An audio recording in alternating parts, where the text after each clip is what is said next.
మీకు ఐన్యూస్ ప్రేక్షకులకి ఛానల్ పెద్దలకు నమస్కారం సార్. సార్ ఇది మనోభావాలు దెబ్బతీసిన విషయం.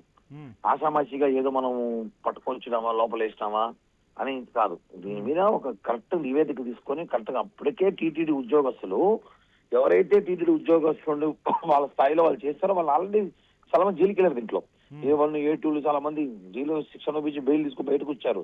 ఇంకా పూర్తిగా కొంతమంది తప్పించుకున్నారు. ఆ తప్పించుకున్న వాళ్ళ కోసం నివేదికేశాం. అంతేకాని ఊరికే అరెస్ట్ చేసేయాలంటే ప్రభుత్వంలో అని చెప్పేసి అరెస్ట్ చేసి జగన్మోహన్ రెడ్డి ప్రభుత్వం కాదు కదా ఇది. ఇది అరెస్ట్ చేసి లోపల పెట్టేద్దాంలే మన సాటిస్ఫాక్షన్ అని కాదు.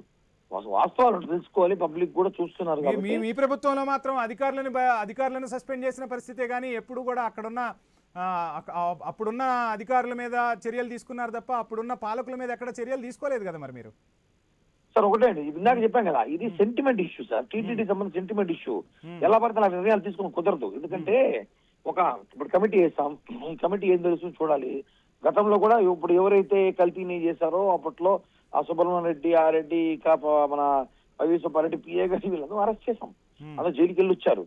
కాబట్టి ఇంకా తసలు తప్పించుకోరు. ధర్మారెడ్డి, కరుణాకర్ రెడ్డి, సుబ్బారెడ్డిలు వీళ్ళు చేయించారు. వీళ్ళు అక్కడ స్పాట్ లో లేరు. వాళ్ళ హయాంలో చేయించారు కాబట్టి చెప్తున్నాం. వాళ్ళు కూడా తీసుకురావాల్సిన అవసరం ఉంది ఛార్జ్ షీట్ లో. కాబట్టి ఎలా పడితే అలా ఛార్జ్ షీట్ రాయడం కుదరదు కదా. రేపు హైకోర్టుకు, సుప్రీంకోర్టుకు ఏకసభ్య కమిషన్ 45 రోజుల్లో నివేదిక ఇస్తుంది. ఈ 45 రోజుల తర్వాత అయినా ఈ మెస్ కి ఫుల్ స్టాప్ పడుతుందా లేదా ఇంకా కంటిన్యూ అవుతుందా?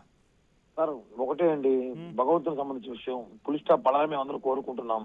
ఎందుకంటే ఇది రాజకీయంగా వాడుకోవాల్సిన అవసరం మాకైతే లేదు. కూటమి ప్రభుత్వానికి వైసీపీ వాళ్ళు ఒక్కసారిగా దీని మీద గతంలో తప్పు చేశారని భయంతో కూర్చోండగా ఒకసారి వాళ్ళు స్పీడ్ ఎత్తుకున్నారు. ఇప్పుడు మేమేం తప్పు చేయలేదని పార్లమెంట్ లో, అసెంబ్లీలోకి రావడం, శాసనమండలిలో రావడం, రోడ్లపైకి రావడం, అంటే వాళ్ళు ఏం తప్పు చేయలేదని బిహేవ్ చేయడానికి ప్రయత్నిస్తున్నారు తప్ప వాళ్ళు చేశారన్న సంగతి వాళ్ళకి క్లారిటీగా తెలుసు. కాబట్టే చెప్తున్నాము, ఈ 45 రోజులు ఇచ్చే నివేదికతో ఇది ఫుల్ స్టాప్ పడుతుంది. అసలైన దోషులు శిక్ష పడుతుందని చెప్పి ఆశిస్తున్నాం. ఎందుకంటే ఇప్పటికే ఇది ప్రణాళిక అయిపోతుంది. ఇప్పటికే చాలా రోజులు జరుగుతుంది ఇష్యూ. కాబట్టి భక్తులు కూడా కోరుకుంటున్నారు దీన్ని ఫుల్ స్టాప్ పెట్టేద్దాం బాగుంటుంది. అంటే ఫుల్ స్టాప్ పెట్టాలంటే దొంగలు పట్టుకోవాలి కదా. ఇదే చర్చ కదా. ఇక ఆంధ్రప్రదేశ్ లో ఏమి సమస్యలే లేనట్టు అసెంబ్లీలోనూ ఇప్పుడు లోకేష్ ఇదే చర్చకు తీసుకొద్దామంటారు. బయట ఇదే చర్చ, రాజకీయ వేదికలపై ఇదే చర్చ. ఎక్కడికి వెళ్ళినా ఈ అంశం చుట్టే చర్చలు సాగుతున్నాయి తప్ప వేరే అంశాల గురించి ఎవరు పట్టించుకోవట్లేదు కదా. అటు అధికార పక్షం పట్టించుకోవట్లేదు, ఇటు ప్రతిపక్షం పట్టించుకోని పరిస్థితి. సో ఇంకెన్ని రోజులు లాగుతారు ఈ అంశాన్ని? అటు వాళ్ళు భక్తుల మనోభావాలు దెబ్బతిన్నాయంటున్నారు, ఇటు మీరు భక్తుల మనోభావాలు దెబ్బతింటున్నాయంటున్నారు తప్ప ఎక్కడా కూడా ఒక ఫుల్ స్టాప్ పెట్టే పరిస్థితులు అయితే కనిపించట్లేదు కదా. సార్ భక్తుల మనోభావాలు దెబ్బతీసింది ఎవరండి? జగన్మోహన్ ప్రభుత్వం. తీసేసి ఇప్పుడు మేము తప్పించుకోవాలని చూస్తే కుదరదు కదా. ఇప్పుడు రాజకీయం అంతా లడ్డు చుట్టే తిరుగుతుంది. అంటే దానికి ఉదాహరణ ఒక విషయం చెప్తా. ఇప్పుడు మొన్న ఫ్లెక్సీలు వేసాం మేమందరం, టీడీపీ వాళ్ళు, జనసేన వాళ్ళు ఫ్లెక్సీలు వేశారు. దాన్ని ఏం చేస్తారు, రమ్మట రాంబాబు లాంటి రోడ్డుపై కొంచెం గొడవ చేసి దాన్ని డైవర్ట్ చేశాడు. డైవర్ట్ చేసి జోగి రమేష్ సీన్ తీసుకొచ్చి, అమ్మట రాంబాబు సీన్ తీసుకొచ్చి కాపులు కమ్మల మధ్య, బీసీల మధ్య చిచ్చు పెట్టి దాన్ని డైవర్ట్ చేశారు. అప్పుడు ఈ లడ్డు ఇష్యూని కొంచెం హోల్డ్ లో పడిపోయింది. అంటే అప్పటికి తెలిసాల్సింది. అంటే లడ్డు ఒక విషయాన్ని పట్టుకుని ఆంధ్రప్రదేశ్ రాష్ట్ర రాజకీయాలు మొత్తం తిరుగుతున్నాయి ఒక లడ్డు చుట్టే. వాస్తవం. కానీ ఆ లడ్డు ఎంత సెంటిమెంట్ అవసరం ఉంది. అనేక సమస్యలు ఉన్నా కూడా లడ్డు సమస్య అనేది చాలా ఇంపార్టెంట్ హిందువులకి. ఇప్పుడు మేమందరం తిరుపతిలో ఉంటాం సార్. మేము ప్రతిరోజు లడ్డు తింటాము, లడ్డు తీసుకెళ్లి ఇస్తాము, భారతదేశం తిరుగుతాము, లడ్లు ఇస్తాము, ఇవన్నీ ఉంటాయి.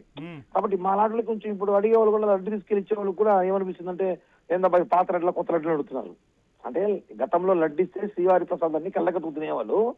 ఈ ప్రభుత్వం జగన్మోహన్ రెడ్డి చేసిన తప్పుకి నిజమైన ప్రసాదాన్ని నేతితో చేసిన ఒరిజినల్ లడ్డు తీసుకొచ్చినా కూడా భక్తులు కొంచెం ఆలోచనలు ఉన్నారు.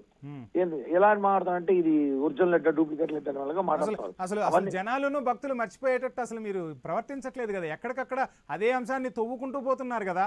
సో ఇదే అంశం గురించి మాట్లాడదాం. ఒక షార్ట్ బ్రేక్ తీసుకుందాం. ఒకటండి,